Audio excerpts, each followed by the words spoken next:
श्री साईबाबा संस्थान विश्वस्त व्यवस्था शिर्डीच्या वतीनं आयोजित केलेल्या श्री रामनवमी उत्सवास आज मंगलमय वातावरणात सुरुवात झाली असून श्री साईबाबांच्या समाधीच्या दर्शनासाठी राज्यभरातून पालख्यांसोबत आलेल्या पदयात्री साईभक्तांच्या श्री साईनामाच्या गजरानं अवघी शिर्डी दुमदुमून गेली आहे। उत्सवाच्या प्रथम दिवशी पहाटे काकड आरतीनंतर साईबाबांच्या फोटोची आणि श्री साईचरित्र या पवित्र ग्रंथाची मिरवणूक द्वारकामाईपर्यंत काढण्यात आली।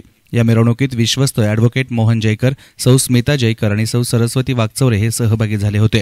संस्थानचे प्रशासकीय अधिकारी अशोक आवटी आणि सामान्य प्रशासन विभागाचे अधीक्षक विश्वनाथ बजाज यांनी श्रींची प्रतिमा, मंदिर विभागाचे पर्यवेक्षक संजय कुंभार यांनी वीणा आणि ITIचे प्राचार्य शिवलिंग पटणे यांनी पोथी घेऊन मिरवणुकीत सहभाग घेतला। याप्रसंगी सर्व विभागांचे विभाग प्रमुख, कर्मचारी, ग्रामस्थ आणि साईभक्त मोठ्या संख्येने उपस्थित होते। मिरवणूक द्वारकामाईत गेल्यानंतर श्री साई सच्चरित्र या पवित्र ग्रंथाच्या अखंड पारायणाचा शुभारंभ झाला। यामध्ये विद्युत विभागाचे उपकार्यकारी अभियंता विजय रोहमारे यांनी पहिला, जनसंपर्क अधिकारी मोहन यादव यांनी दुसरा अध्याय, सभा कामकाज अधीक्षक नवनाथ कोते यांनी तृतीय, प्रसादालय अधीक्षक विष्णू थोरात यांनी चौथा आणि उपकार्यकारी अभियंता रघुनाथ आहेर यांनी 5व्या अध्यायाचं वाचन केलं। सकाळी 6:15 वाजता प्रशासकीय अधिकारी सूर्यभान गमे आणि त्यांच्या सुविद्य पत्नी शोभाताई गमे यांनी श्रींची विधिवत पाद्यपूजा केली।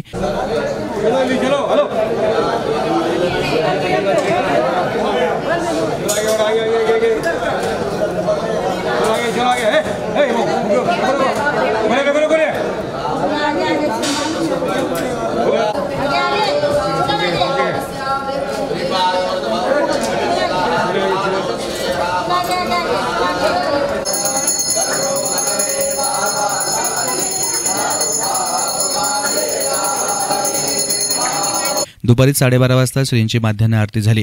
यावेळी विश्वस्त बिपिनदादा कोल्हे उपस्थित होते। दुपारी 4 वाजता समाधी मंदिराशेजारील स्टेजवर हरिभक्तपरायण विक्रम नांदेडकर यांचे कीर्तन झाले।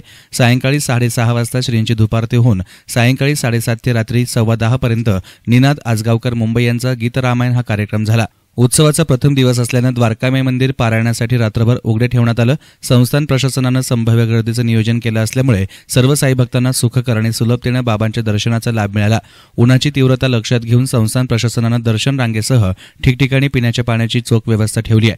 मंदिर परिसरात द्वारकामाई मंडळ मुंबई यांनी उभारलेला श्री साई सच्चरित्र या ग्रंथातील अध्याय क्रमांक 5 मधील प्रसंगावर आधारित साई समर्थ हा भव्य देखावा आणि विद्युत रोषणाई पाहण्यासाठी भक्तांनी मोठी गर्दी केली होती।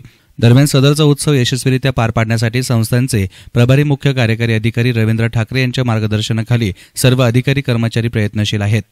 Bureau report, SN media, Shirdi.